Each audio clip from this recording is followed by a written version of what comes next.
আউযুবিল্লাহি মিনাশ শাইতানির রাজিম বিসমিল্লাহির রহমানির রহিম। আপনাদেরকে এখন যে মেশিনটা দেখাচ্ছি, এই মেশিনের নাম হচ্ছে ফুনসাই মেশিন। ফুনসাই আসলে জাপানি শব্দ। এটা অর্থ চূর্ণ করা বা ছোট করা বা ভাঙা। এটা হচ্ছে ফুনসাই মেশিন। এটার হচ্ছে দাঁত, এটার এরকম দাঁত আছে, আর এই পাশে যে লিভারটা আসতেছে এটা সামনের দিকে মুভ করে আর তার মধ্যে ভাঙে। এইখানে বিভিন্ন জিনিসের ভাঙাভাঙি হয়, যেমন এই যে বড় বড় পারেত্য দেখতে পাচ্ছেন, এই পারেত্যগুলোও ভাঙা হয়। আর এইখানে হচ্ছে আরও যদি দেখাই, আমি একটু নিচে নেমে, এই হচ্ছে এই মেশিনটা। এই মেশিনটা হচ্ছে এখানে ভেতরে সেটিং বা ইলেকট্রিক মেশিন আছে, ভেতরে ভাঙা হয়। আসলে এটা মাল দেওয়ার সিস্টেম হচ্ছে দুইটা সিস্টেম। ওই পাশে যে কনভেয়ার বেল্ট আছে, এই বেল্টের মাধ্যমে দেওয়া হয়, আবার এইখান থেকে সরাসরি আমরা এর ভেতরেও গাড়ি দিয়ে দিই। গাড়ি দিয়ে দেওয়াটাই বেশি হয়। এখানে এই হচ্ছে অবস্থা। আর ভেতরে যদি দেখাই, এটা হচ্ছে এখানে সেটিং ঠিক করা লাগে। ওইখানে যে লিভারটা দেখাইছে, প্রতি মিনিটে কতবার পাঞ্চ করবে সেই টাইমগুলো সেটিং করা লাগে। এইখানে যে মেশিনটা দেখতে পাচ্ছি, এই মেশিনটা সম্পূর্ণ হচ্ছে চাইনিজ। আর এইখানে চাইনিজের পাশাপাশি নিচে হচ্ছে দেখেন ইংরেজিটাও দেওয়া আছে। এই হচ্ছে সেট আপ সিস্টেম। ওইখানে যেটা দেখলাম আসলে সরানোর করে, ওইটাকে ট্রিমার বলা হয়, ঠিক আছে? ট্রিমার বলা হয়। ট্রিমারটা কীভাবে মুভ করবে, কীভাবে ব্যাক করবে, তারপরে অটো অন বিভিন্ন সিস্টেম আছে। আর এই হচ্ছে যখন এটা চূর্ণ হয় বা ফুনসাই হয়, ফুনসাই হয়ে এই কোয়ালিটিতে হয়। যদি দেখাই, এই যে চূর্ণ হচ্ছে, এটা কোনটা চূর্ণ হচ্ছে? এই যে বড় বড় পারেত্য দেখতে পাচ্ছেন, পারেত্য, এই পারেত্যগুলো চূর্ণ হয়। ওই পাশে ড্রাম দেখা যাচ্ছে, ড্রাম চূর্ণ হয়।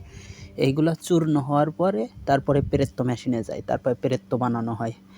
এটা যাওয়ার পরে ভেতরে এটা হচ্ছে হিটিং মেশিন আছে, ওই হিটিং মেশিন দিয়ে গোলায়ে র ম্যাটেরিয়ালসটা আবার তৈরি করা হয়।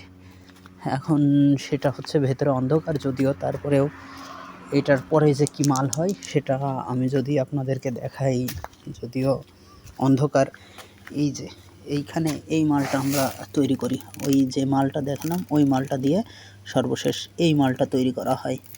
এখানে এই মালটা রাখা হয়, আমরা এই যে ওয়েট করি 750 কেজি করে এক একটা মাল এখানে ওয়েট করি। এই যে বস্তাতে সবগুলো মাল সাজানো আছে, এভাবে সাজানো হয়েছে, স্টোর করা হয়েছে। পরবর্তীতে যখন গাড়ি আসবে, এইগুলা গাড়িতে দিয়ে লোড করে গাড়িতে দেশের বাইরে বা বিভিন্ন জায়গায় পাঠানো হবে।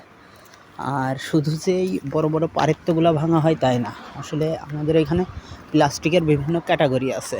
এই প্লাস্টিকের ক্যাটাগরির ভেতরে আপনার হচ্ছে টিপিও আছে, পিপি আছে, পিই আছে, পিএ আছে, এবিএস আছে, বিভিন্ন ধরনের প্লাস্টিক পাওয়া যায়। আরও পিই আছে, তারপরে ক্যাপ, যেটা আমরা বোতলের মুখ বলে থাকি, ওই ক্যাপটা আছে এখানে।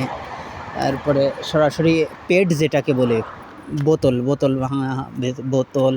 তারপরে ওই যে সাদা যে গাঁটটির ভেতর যে মালটা দেখছেন, ওই মালটা হচ্ছে যখন ভাঙা হয় ওইটারে বলে দানপুরা। আর এছাড়াও যখন আমি মালটা গলানো হয়, ওই গলানো পর্যায়ে যে একটা থাকে শক্ত, ওইটা পরবর্তীতে আবার ভেঙে আবার চূর্ণ করে আবার গলানোর কাজ করা হয়, ওইটাকে বলা হয় দাঙ্গ এখানে।